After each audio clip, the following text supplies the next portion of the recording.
Here in Kiev in recent days, the Maidan, Independence Square, has turned into a full-scale war zone. More clashes in Ukraine's capital, Kiev.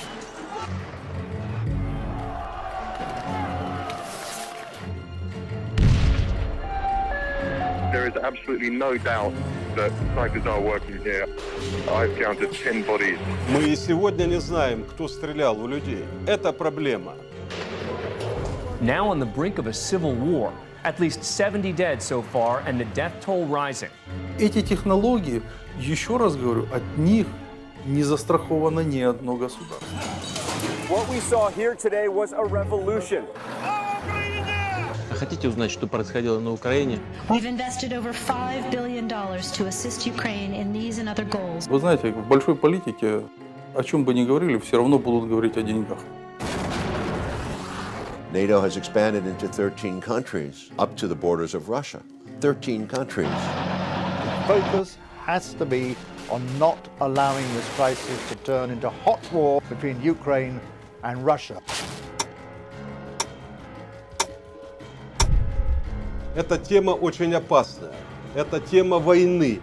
Сегодня спокойно никто не должен себя чувствовать.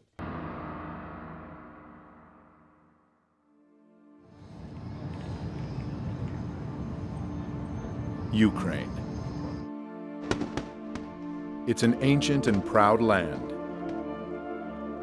with a rich history filled with much beauty, heroism, and sacrifice. Ukraine is a borderland, a place where East meets West. This is the flag of Ukraine. The blue represents the sky, the gold its seemingly endless fields of wheat. Ukraine is a prize many have sought, and much blood is spilled in the quest to possess it.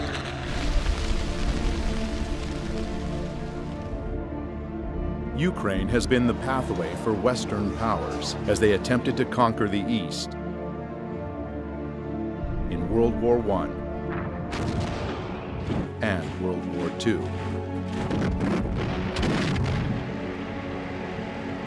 And every time, the Ukrainian people ended up paying the highest price for these grand games of power. History doesn't repeat, but it surely rhymes, said Mark Twain. If one looks closely at the history of Ukraine, one will notice many rhymes. Being surrounded by stronger powers, Ukraine has needed a lot of cunning to survive, and the art they truly mastered with time is the art of changing sides. In the middle of the 17th century, Ukrainian leader Bogdan Khmelnytsky broke a truce agreement made with Poland, siding with more powerful Russia.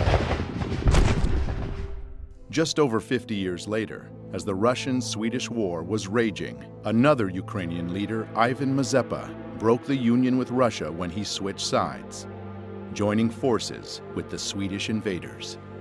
Many times, Ukrainian history was written by third parties. Seeking to keep the gains of a revolution at any cost, Russia agreed to the humiliating conditions of the Brest-Litovsk Treaty of 1918, which turned Ukraine into a German protectorate. Another historical document that changed the fate of Ukraine was the Molotov-Ribbentrop Pact of 1939, one of many such agreements being signed between European countries and rising Germany. Attempting to protect his nation from the approaching Nazi threat, Joseph Stalin negotiated a treaty of non-aggression with Adolf Hitler. While promising each other peace, the Soviet and German foreign ministers Molotov and Ribbentrop realigned the map of Eastern Europe, splitting it into German and Soviet spheres of influence. No sooner had the Molotov-Ribbentrop Pact been signed than Poland was split. And in September of 1939, Eastern Poland awoke to be Western Ukraine and a part of the family of Soviet republics and the USSR. But even this bold dividing of lands and nations only delayed the inevitable. Germany broke its promise to the USSR. On June 22, 1941, Germany invaded the USSR, launching Barbarossa, the largest military operation in world history.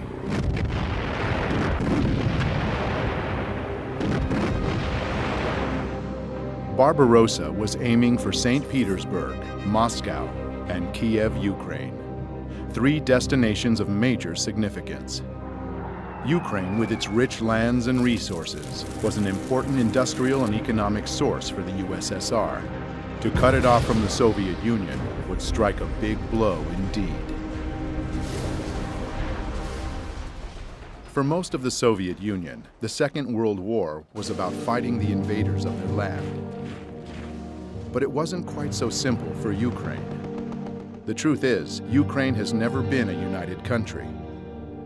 When World War II broke out, a large part of Western Ukraine's population welcomed the German soldiers as liberators from the recently forced upon them Soviet rule, and openly collaborated with the Germans. The real scale of collaboration was not announced for many years after the war, but we now know that whole divisions and battalions were formed by Ukrainian collaborators, such as SS Galician, Nachtigall, and Roland battalions.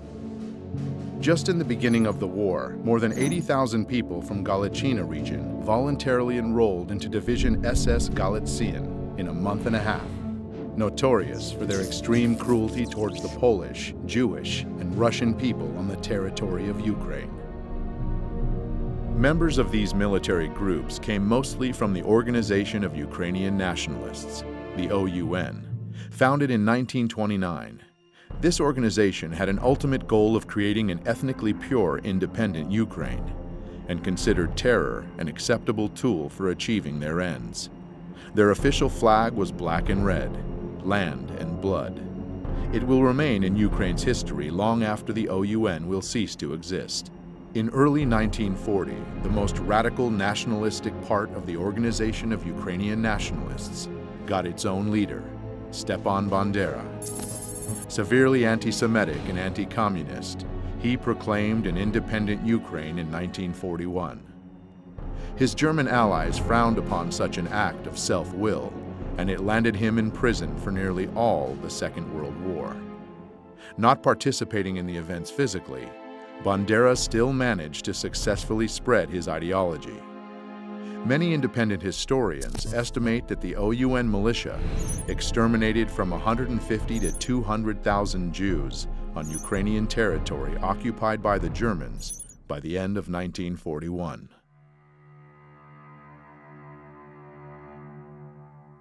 The most notorious and outrageous massacre took place September 29th and 30th, 1941, in Babi Yar, Kiev.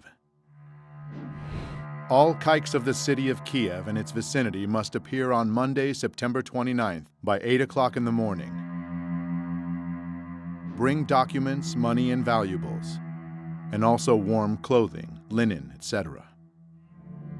Any kikes who do not follow this order and are found elsewhere will be shot. 33,771 Jews were killed in this two-day operation of the Nazis and Ukrainian militia.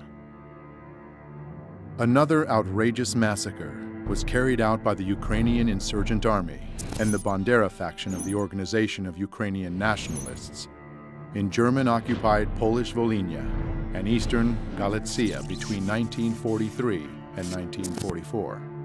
This genocide of Poles was led by Mykola Lebed. 35,000 to 60,000 people in Volhynia and 25 to 40,000 in eastern Galicia fell victim to this massive ethnic cleansing operation. Sensing the inevitable loss of the German troops, the Organization of Ukrainian Nationalists gave up on their former ally and began fighting equally against the Germans and the Soviet forces. In January 1943, USSR troops started pushing the Nazis back, liberating one part of Ukraine after another. Western Ukraine was the last Ukrainian region held by the Germans, finally being liberated in October of 1944. Bandera's bands continued to wage their guerrilla war against the Soviet regime, carrying out bloody raids on Ukrainian villages and towns, and leaving behind chaos and casualties. This war went on until the middle of the 1950s, when the last collaborators were either detained or fled the country. On May 7, 1945, Germany unconditionally surrendered to the Allies. Ukraine remained a part of the Soviet Union. The peace after the Second World War was short-lived. The United States and the Soviet Union, nations who allied together along with England to defeat the Nazis, tragically became foes as the Cold War began. The era of political and military tension between the US and the USSR lasted for nearly 45 years, keeping humanity under the constant threat of nuclear war.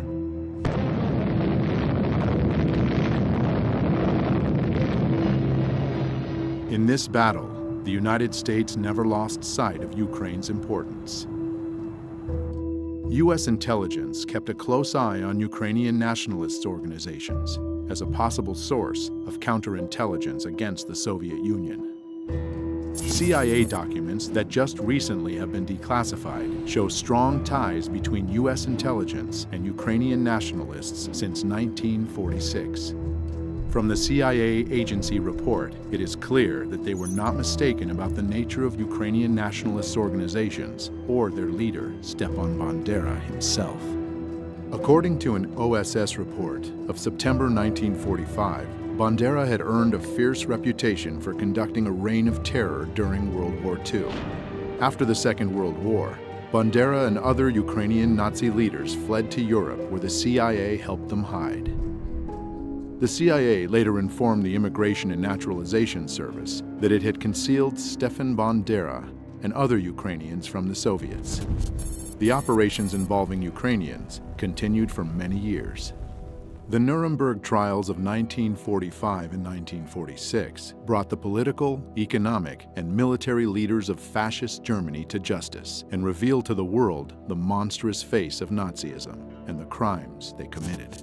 But the Ukrainian Nazis were spared the same fate, and some were even granted indulgences by the CIA. By 1954, the agency excused the illegal activities of the OUN security branch in the name of Cold War necessity. In 1949, Mykola Lebed, the man responsible for the massacres in Volhynia, was moved to the United States, where he died in 1989 without ever being investigated or pursued as a war criminal. The CIA moved to protect Ukrainian nationalist leader Mykola Lebed from criminal investigation by the Immigration and Naturalization Service in 1952. Perhaps Bandera lost his use to the US, or maybe KGB agents outsmarted the CIA. But in 1959, Stepan Bandera, the leader of the Ukrainian nationalists, was killed in Munich, where he was hiding under the name of Stefan Popel.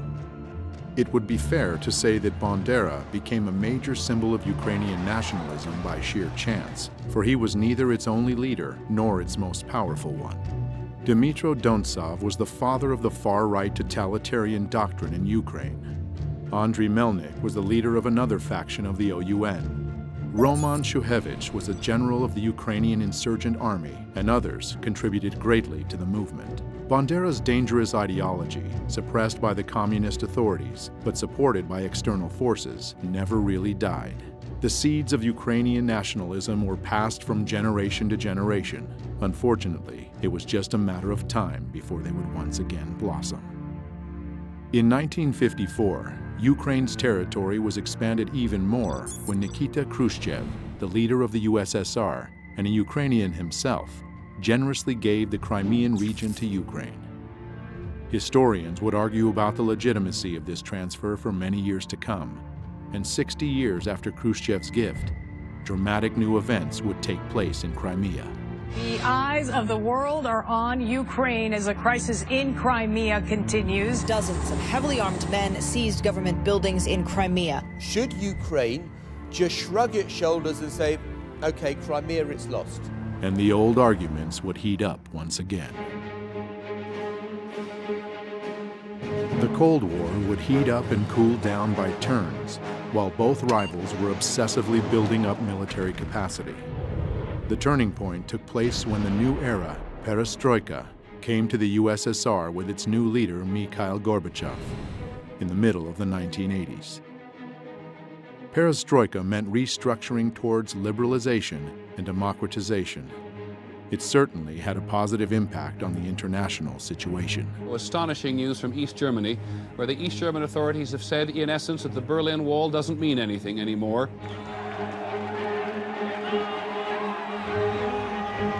But inside the USSR, the weakening of Kremlin control had different consequences.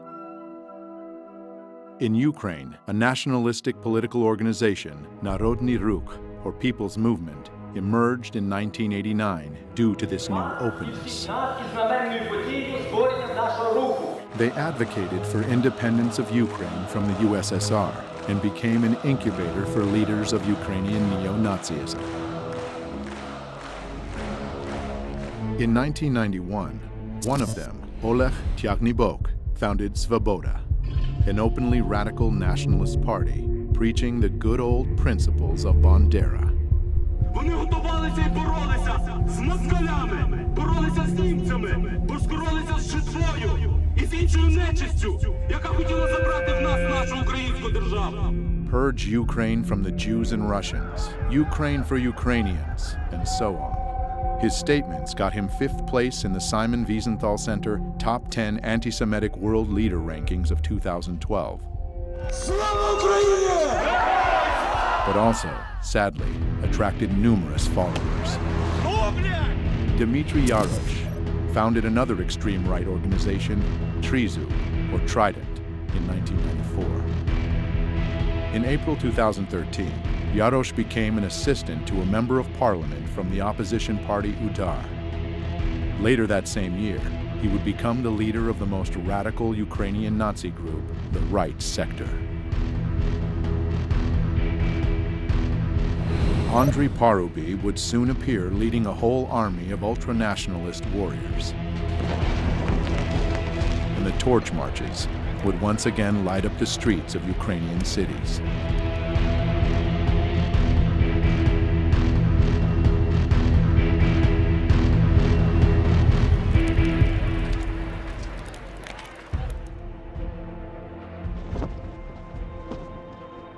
The world drastically changed in August 1991, when the USSR de facto ceased to exist and the global political map welcomed many newcomers, Ukraine one of them. In modern history, it was the first time Ukraine was truly independent and all on its own.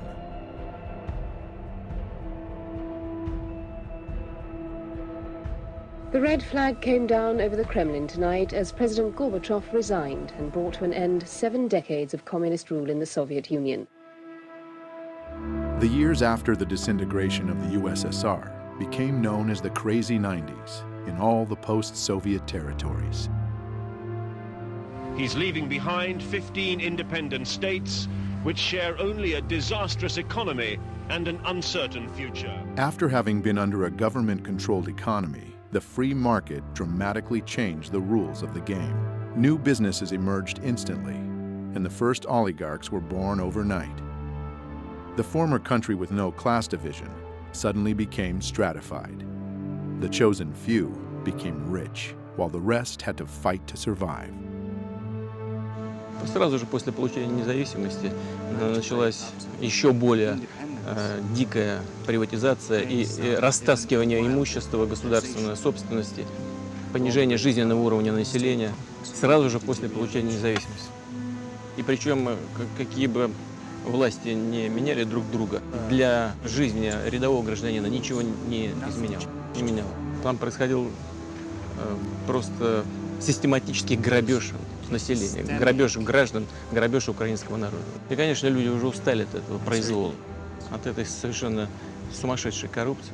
The people's growing discontent made Ukraine more vulnerable to outside forces, and a new kind of warfare was launched, one not known before, the color revolutions. Demonstrators clash with police, hundreds of thousands protesting the results of the election and calling for a new vote. Ukraine has had two color revolutions in its 24 years of independence. In 2004, crowds of people descended upon Kiev, marking the start of the Orange Revolution. At that time, Ukraine became once again a battlefield of two forces, the Russian and Western governments. The culmination of this conflict took place during the presidential elections in November of 2004. The two major candidates, Western-backed Viktor Yushchenko and Russian-leaning Viktor Yanukovych, almost equally shared the votes of Ukrainians.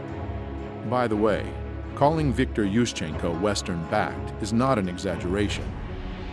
His wife, Katerina Yushchenko, is a former U.S. State Department official and worked in the White House during the Reagan administration. The division was along geographic lines. Traditionally, Russian Eastern Ukraine voted for Yanukovych, while Western Ukraine chose Yushchenko. By the announced result, Viktor Yushchenko lost to Viktor Yanukovych, but thousands of people didn't agree with it, and they came to the central square of Kiev on the 22nd of November. The situation received wide news coverage. The country's election commission ignored reports of fraud, declaring Kremlin-backed Viktor Yanukovych the winner. International politicians, such as former General Secretary of NATO, Javier Solana, became frequent guests in Kiev, initiating negotiations between parties. And I hope very much that the goodwill of everybody will be able to overcome this difficulty. The results of the negotiations, however, were often reached only on paper. Thus, Yushchenko never told the supporters to stop blocking government buildings in central Kiev. Therefore, these non-violent and very orange protests lasted for a month, during which time the previous election results were annulled, marred by massive corruption, and new elections were announced. An important nuance: just 3 months before, Viktor Yushchenko became a victim to a mysterious and still unsolved poisoning. But it didn't prevent him from winning in the new election. Though, as we shall soon see, there was much more than just the people's will that led to this victory. This peaceful revolution and its leader were warmly welcomed by the international community. But the euphoria didn't last long.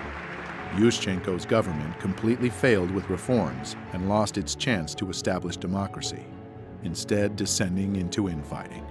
Viktor Yushchenko was not re-elected for a second term, but at the end of his presidency, he had the time to make one last gift to his supporters from Western Ukraine. На завершення я хочу сказати про те, що чекали мільйони українських патріотів і багато років. Я підписав указ за незламність духу, відстоюванні національної ідеї, виявлені героїзм і самопожертву в боротьбі за незалежну українську державу.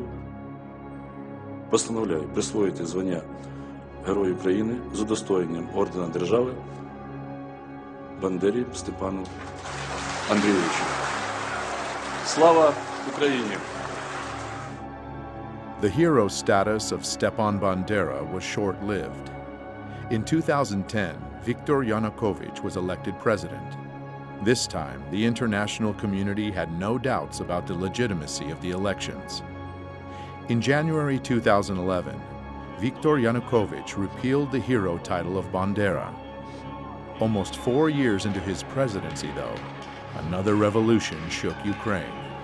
Unfortunately, this one was anything but peaceful.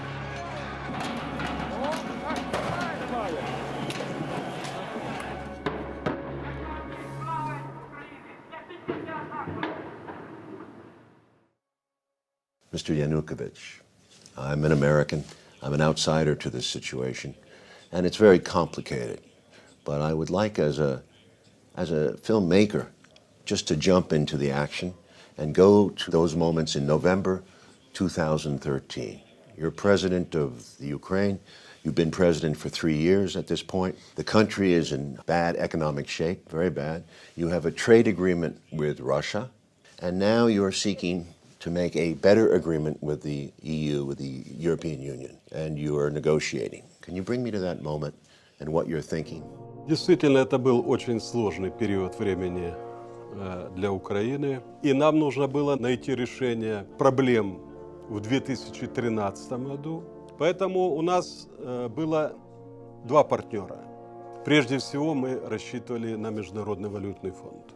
Но Международный валютный фонд на протяжении года, когда мы вели переговоры, нам предлагал неприемлемые для нас варианты решения. Значительное поднятие тарифов для населения, прежде всего на энергоносители и на газ, то есть значительный рост расходов населения, при том, что доходы оставались прежние. Мы на это не пошли. Мы предложили другие варианты решения вопросов. Мы получили официальный отказ Международного валютного фонда в ноябре 2013 года. Оставалась Россия. Россия нам сказала, что мы готовы с вами работать как партнеры, если вы учтете наши интересы.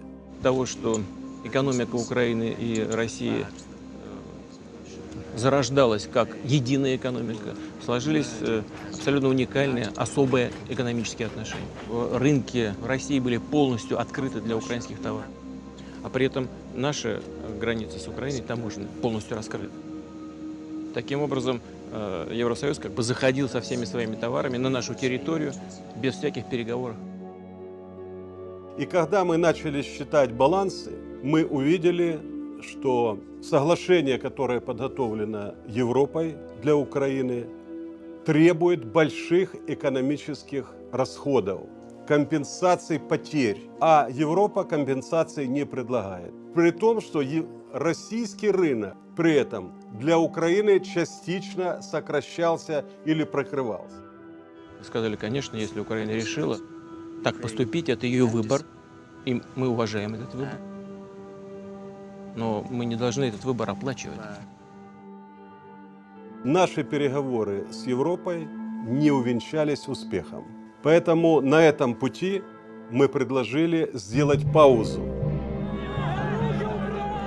Violent clashes erupted in the Ukrainian capital Kiev as more than 100,000 people protested against a government decision to delay an association deal with the EU. Vitaly, you were Minister of Interior Affairs for the Ukraine during this period, and you were Chief of Police essentially of the country. Can you tell me your version of what happened from November protests through February protests? Мы располагали информацией, что протестные акции в любом случае массово планируются и начнутся в 2015 году. Но оппозиция воспользовалась тем фактом, что в начале Кабинет министров, а затем и президент приняли решение временно отложить подписание ассоциации с Европейским Союзом. Arseniy Yatsenyuk, leader of the opposition party, Fatherland. Oleg Tagnibok, leader of the opposition nationalist far-right political party, Svoboda. Vitaly Klitschko, leader of the opposition party, Udar. Both EU and Ukrainian officials said on Thursday the suspension of talks on closer ties could be revived after the two-day meeting. But officials said the deal was off the table for now. Expected more.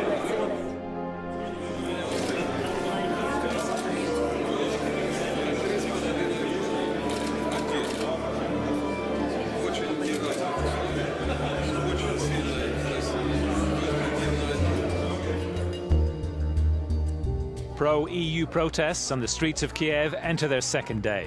The crowd of around 1,000 protesters were joined by the leader of the opposition, the reigning world boxing champion Vitaly Klitschko. He called on the demonstrators to maintain pressure on the government after it decided not to sign a major trade deal with the EU. You go back to Kiev the next day after the meeting with Merkel, and protests are up, am I right? Can you take me through that period? Если у меня в самом начале было понимание того, что это мирные акции, и во время мирных акций можно вести диалог, и я к этому был готов.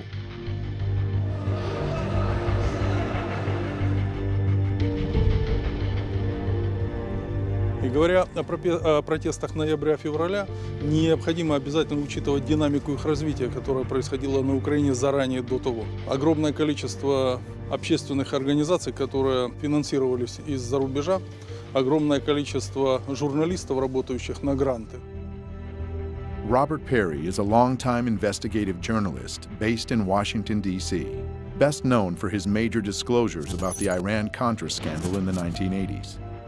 He is the founder of Consortium News, where he has reported extensively on the crisis in Ukraine and the forces behind the unrest. An NGO is a non-governmental organization.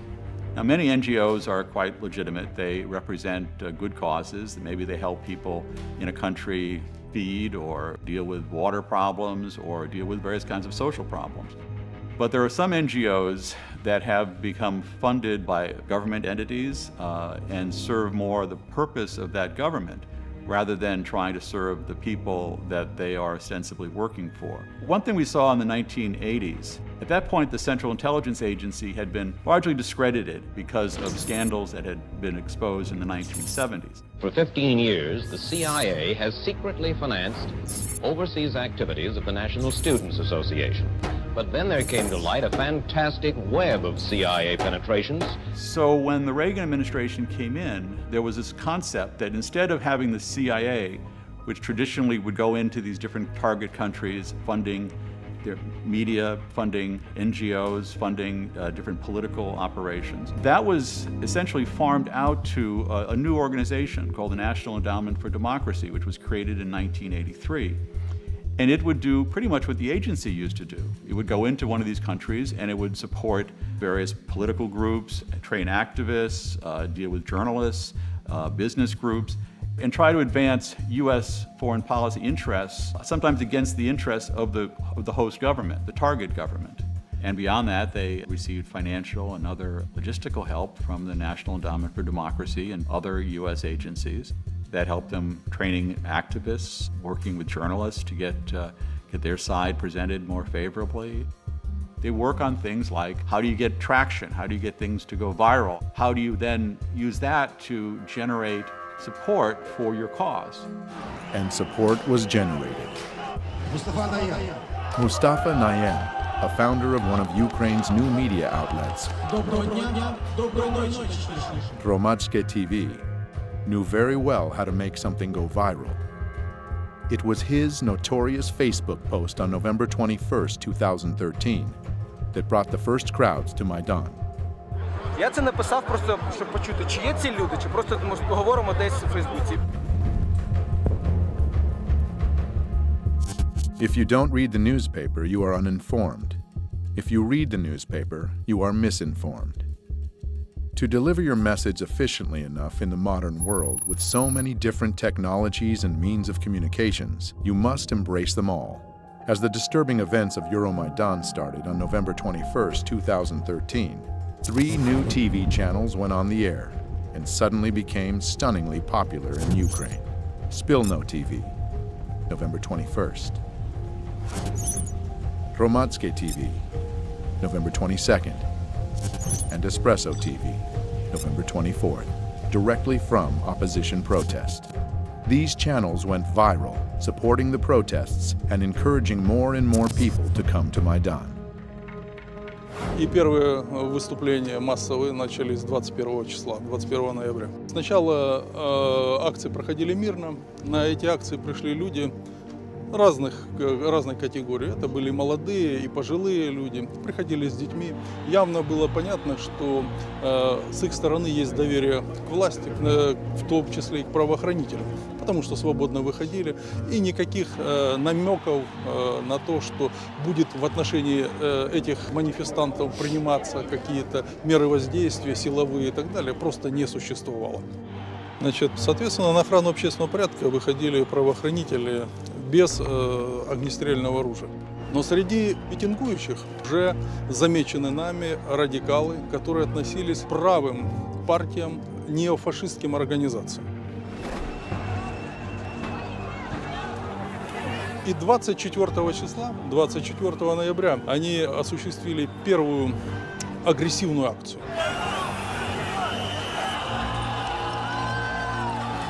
24 числа первое было нападение на кабинет министров. И первое нападение на сотрудников правоохранителей, которые охраняли.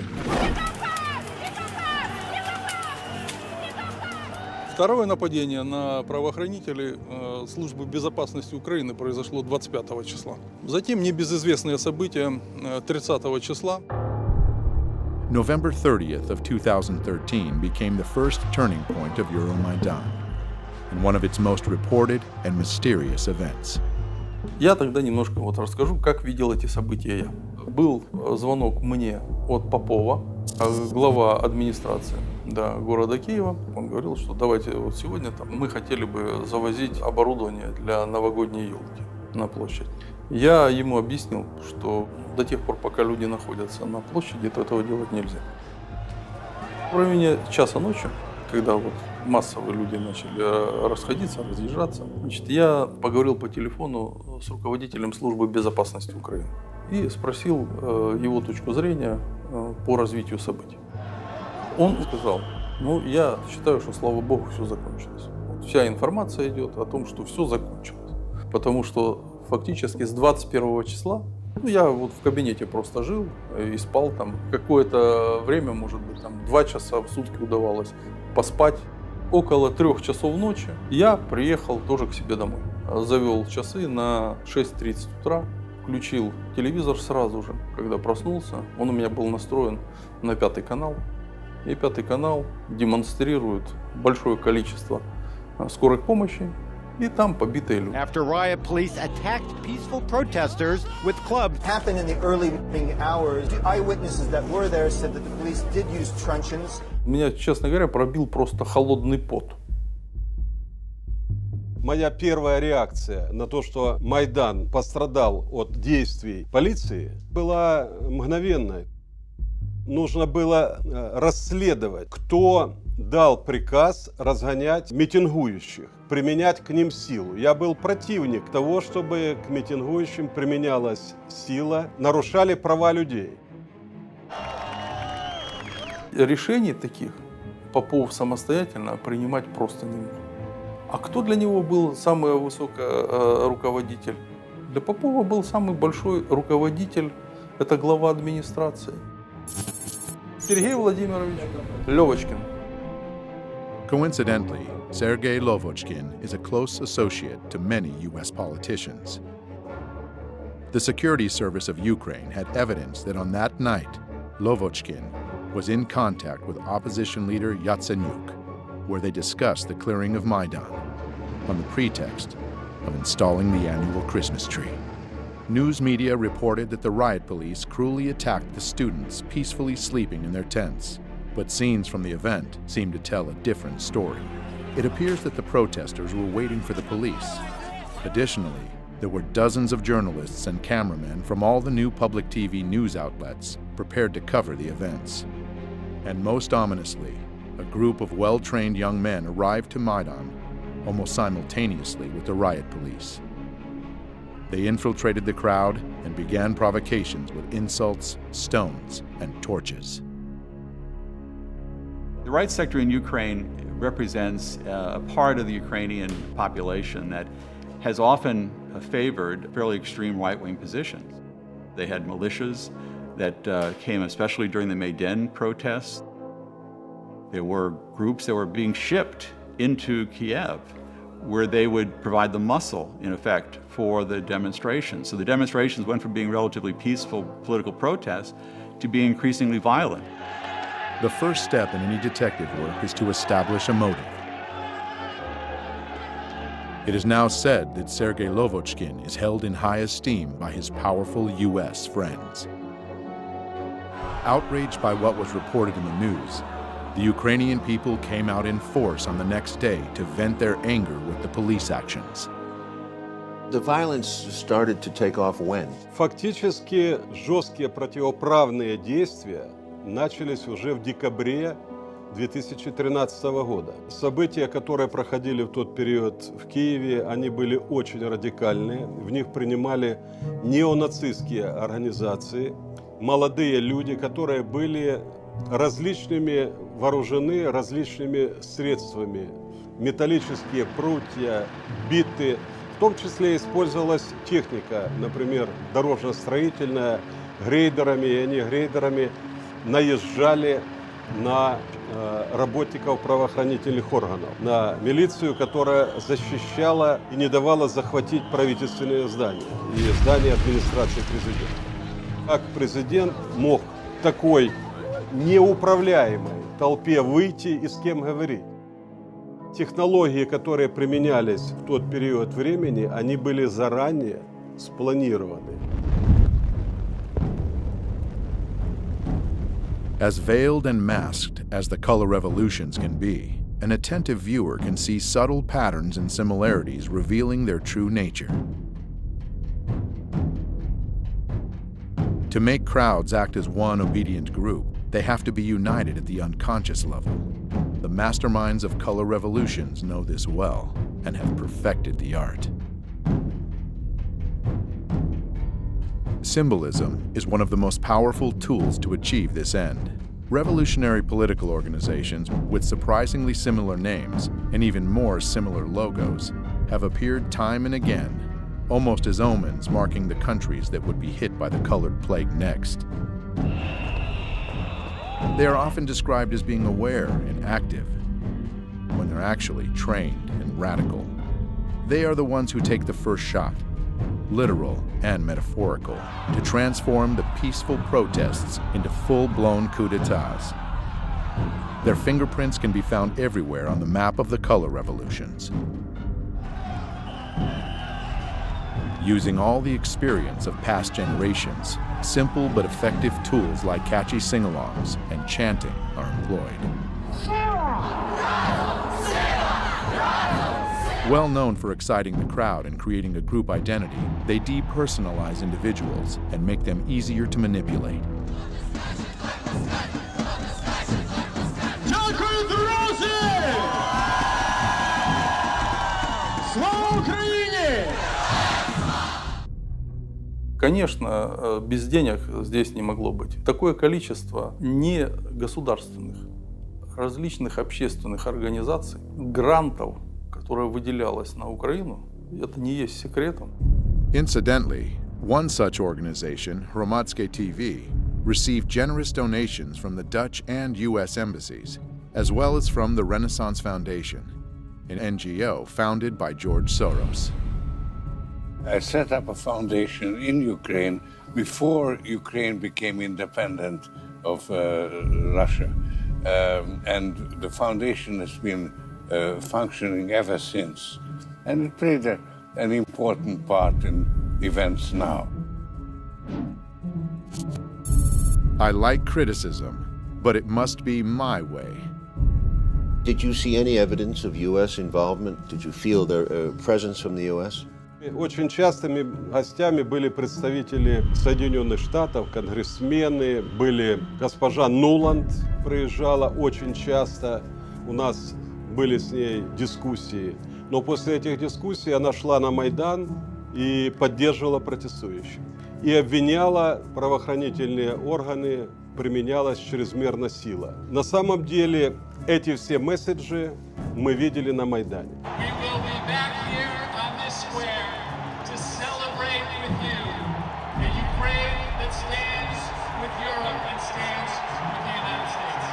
Well, members of Congress were visiting Ukraine during that period, most famously Congressman John McCain. So some of the people who were challenging their government, their elected government at that point, were being told by the senior U.S. official, a person who ran for president and a top official in the U.S. Congress, that the U.S. was with them. I'm Senator John McCain, and it's always a pleasure to be back in Ukraine. Senator McCain was, in a sense, giving the people in the Maidan a feeling that they had the backing of the most powerful country on earth. This is about the future you want for your country. This is about the future you deserve. Делегаций много приезжало. Я говорил, что нельзя говорить, во-первых, неправду. Нельзя становиться на сторону митингующих и отстаивать их права, создавая тем самым и углубляя конфликт. когда митингующие захватывают правительственные здания и учреждения, скажите, допустимо ли это в любой другой стране, например, чтобы посол Украины пришел к митингующим в Фергюсоне и раздавал там пряники или пирожки и обвинял полицейских Соединенных Штатов Америки? Я считаю, что это недопустимо ни в одной европейской стране. А почему к Украине было такое отношение? Who was your highest level contact with the U.S. government in this period?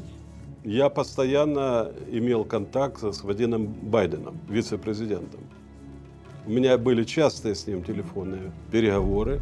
Но дело в том, что господин Байден говорил одно, а в Украине делали другое. And the U.S. ambassador? Посол Соединенных Штатов в Украине постоянно принимал представителей Майдана у себя в посольстве. Мы это очень хорошо знали, мы это отслеживали. И создавалось такое впечатление, что в посольстве Соединенных Штатов существует штаб, который управляет этим процессом. In early February of 2014, as the Maidan crisis was getting more violent, there was a phone call that was intercepted. It was a call between the Assistant Secretary of State for European Affairs, Victoria Nuland, and the U.S. Ambassador to Ukraine, Jeffrey Pyatt. Questions of credibility are being raised after a private chat between two top U.S. diplomats was leaked online. I think Yats is the guy who's got the economic experience, the governing experience. He's the guy, you know, what he needs is Klitsch and Tony Book on the outside. I just think Klitsch going in, he's going to be at that level working for Yatsenyuk. It's just not going to work. Yeah, no, I think that's right. Okay. Good. Well, do you want us to try to set up a call with him as the next step? Sullivan's come back to me VFR saying you need Biden, and I said probably tomorrow for an attaboy and to get the deets to stick. So okay. Biden's willing. So you had this remarkable phone call where you have these two senior officials of the U.S. government apparently talking about a coup or how they were planning to restructure the government of Ukraine. EU. No, exactly. I'm not saying the whole U.S. government feels that way. There is division on this, but the neoconservative element wants very much to change the strategic dynamic in Eastern Europe. The neocons are very smart people, and they've been at this for a long time. They came in around the issue of propaganda. They studied how to create hot buttons for the American people. They had this experience when they were getting the American people to get excited about Central America back in the 1980s. Sandinista regular army. The ground force is being equipped now with Russian artillery.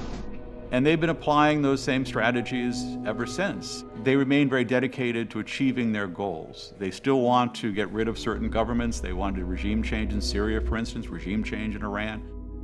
They're very skilled at this, and they have a lot of allies now inside the news media, inside the government, and that means that they can do a lot to control the narrative of any story.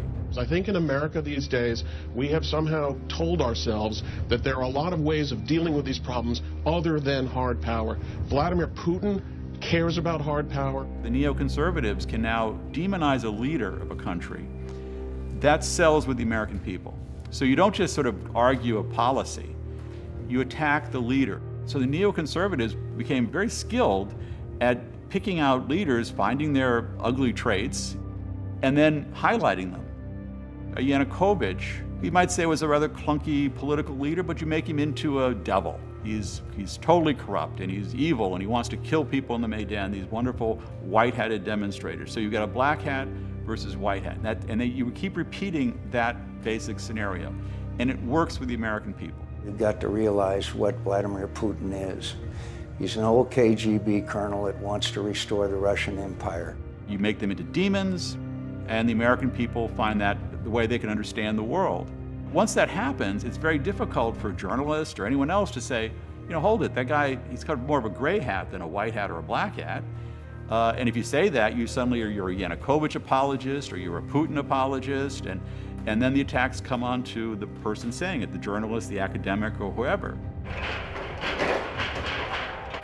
Any good director will tell you that tempo and rhythm are the most essential components to hold an audience's attention. Сама технология, которая применялась Майданом, состояла в необходимости сакральных жертв. Это часть технологии.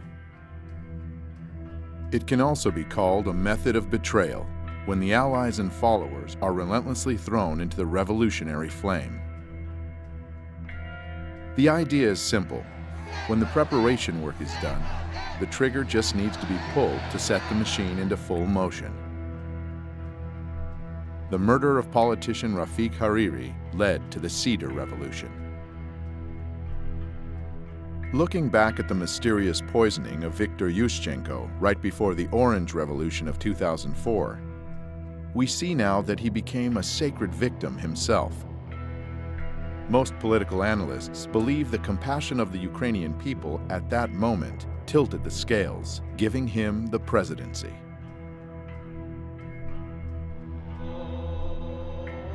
The number of victims among the protesters during Euromaidan totaled over 100. They are called the Heavenly Hundred. All the sacred victims were immediately mythologized. The beating of students on November 30th, 2013 was the obvious trigger of Euromaidan. Those who sent trained provocateurs to the square very well realized that peaceful protesters were the ones who would get hurt the most. It's hard to keep protests going for months on end. Tensions subside, and people inevitably get tired. Holidays are also a big danger for revolutionary masterminds. People want to be home with their families and friends, and one needs to get inventive to keep people in a cold, tense city.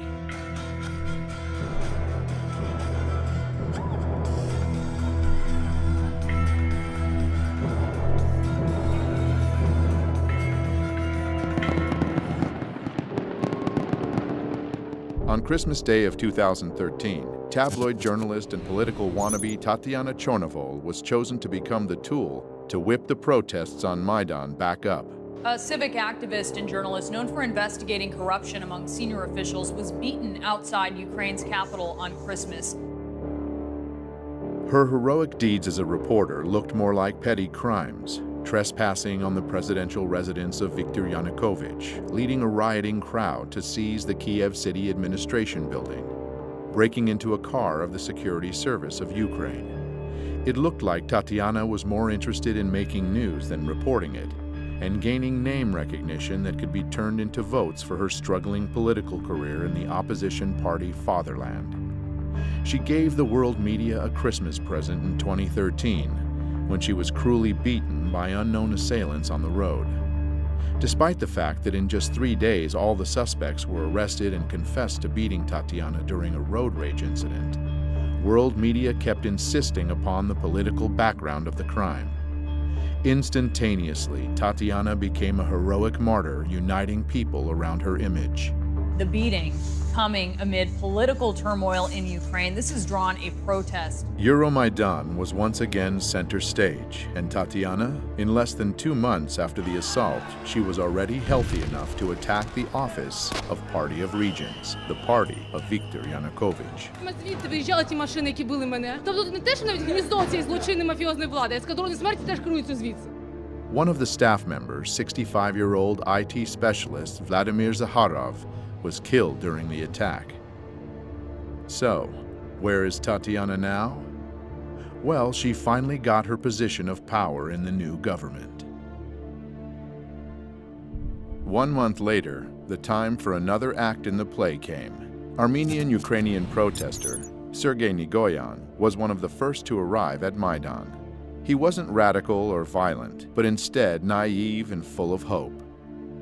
Watching Sergei read a patriotic poem is like watching a casting tape for the role of a sacred victim. Борітеся, поборете, вам Бог помагає. За вас правда, за вас слава і воля святая. Unfortunately, Sergei got the part. Betrayed by his brothers in arms, this video would eventually go viral after Sergei was killed early in the morning of January 22nd, 2014.